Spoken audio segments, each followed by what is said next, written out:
আসসালামু আলাইকুম রহমতুল্লাহ। আজকে আমি বগুড়া শহরের গুরুত্বপূর্ণ 15টি স্থান দেখাবো যেগুলো আপনাদের জন্য প্রয়োজনীয়। তো চলুন শুরু করা যাক। এটি হচ্ছে বগুড়ার শহীদ জিয়াউর রহমান মেডিকেল কলেজ, যেটির অবস্থান হচ্ছে সিলিমপুরে। বগুড়া আজিজুল হক বিশ্ববিদ্যালয় কলেজ অবস্থান কামারগাড়ি এবং জামিলনগরের মাঝামাঝি স্থানে। আর্ম পুলিশ ব্যাটালিয়ন স্কুল এবং কলেজ, এটির অবস্থান হচ্ছে বগুড়ার উপশহরে।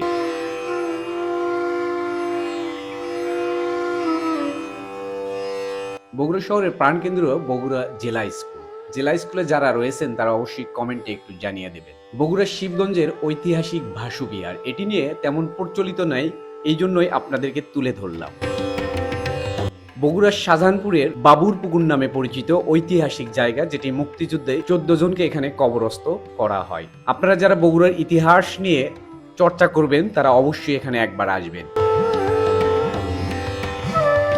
বগুড়া শহরের অনেক এলিট লোকজনই বাস করে, সেটি হচ্ছে বগুড়া শহরের উপশহর নামে পরিচিত।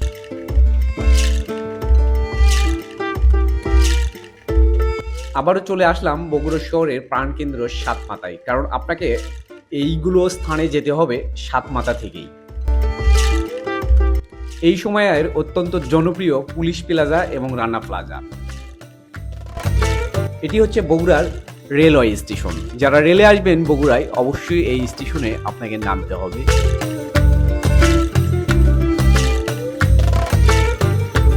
শহীদ চান্দু স্টেডিয়াম, যেটি দীর্ঘদিন হলেই আন্তর্জাতিক খেলা হচ্ছে না। বগুড়াবাসী প্রাণের দাবি এখানে আন্তর্জাতিক খেলা শীঘ্রই চালু হোক। ঢাকা থেকে যারা আসবেন এটি হচ্ছে বনানী শাপলা চত্বর। যদিও এখন শাপলা চত্বর নেই, এই ফুটেজটি 3 বছর আগে নেওয়া। আমার সবচেয়ে প্রিয় জায়গা বগুড়ার এটি ইটালি গ্রাম। আপনারা অবশ্যই ইটালিতে একবার আসবেন।